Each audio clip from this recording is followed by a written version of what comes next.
যে দেশের পুলিশ প্রধান চোর, যে দেশের সেনা প্রধান ডাকাত, যে দেশের যে দেশের সংসদ সদস্যরা চোরা কারবারি, আর যাই হোক সে দেশে শাসন ক্ষমতায় তারা নির্বাহিত করতে পারবে না। কোনো কারণে তারা এদেশের শাসন ক্ষমতায় টিকে যায়। বুলন্দিত হবে দেশের ইতিহাস, বুলন্দিত হবে মানবতার ইতিহাস, বুলন্দিত হবে স্বাধীনতা সার্বভৌমত্বের ইতিহাস। বন্ধুরা আমার, তাই আসুন আমি আমার বক্তব্য না বাড়িয়ে আমরা আজকে গণতন্ত্রের মা দেশ নেত্রী এবং খালেদা জিয়াকে মুক্ত করব।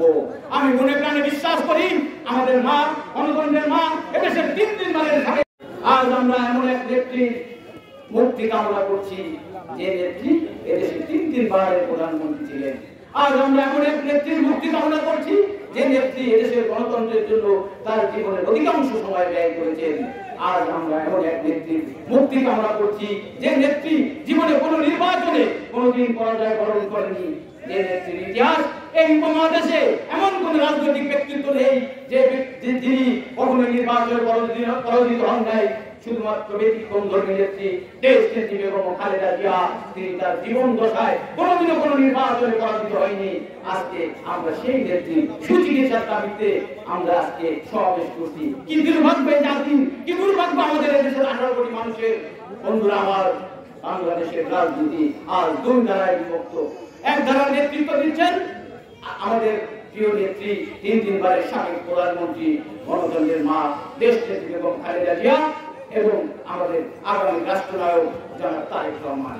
আরেকবারের নেতৃত্ব দিচ্ছেন বর্তমান ফ্যাসিস্ট খুনি হাসিনা সরকার, যিনি 2008-এর সাধারণ নির্বাচন, 2014-এর পাতানো নির্বাচন, 2018-এর রাতের নির্বাচন এবং 2024 সালে একটি জনগণের নামিয়ারামি নির্বাচন করার মধ্যে দিয়ে এদেশের শাসন ক্ষমতায় অধিষ্ঠিত হয়েছে। বন্ধুরা আমার, ধিক্কার জানাই শেখ হাসিনা ওদেরকে।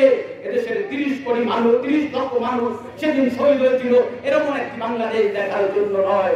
বন্ধুরা আমার, 21-এর পদকপ্রাপ্ত সরকার সালে আহমেদ একটি কবিতা লিখেছিলেন তৎকালীন শেখ মুজিবের দুঃশাসনের সময়। তিনি বলেছিলেন, বলা যাবে না, ধরা যাবে না, ছোঁয়া যাবে না, বলা যাবে না কথা, রক্ত দিয়ে পেলাম সালার এমন স্বাধীনতা।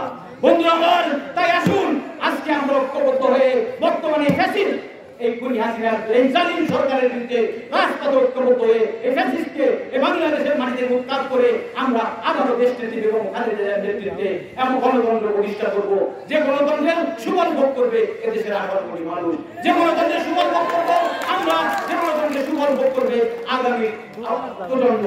বন্ধুরা আমার, আমি মনে প্রাণে বিশ্বাস করি আপনারা অনেকেই এখানে হতাশ, কিন্তু আমি ব্যক্তিগতভাবে হতাশ নই, আমাদের নেত্রী হতাশ নয়, আমাদের নেতা তারেক রহমান হতাশ নয়।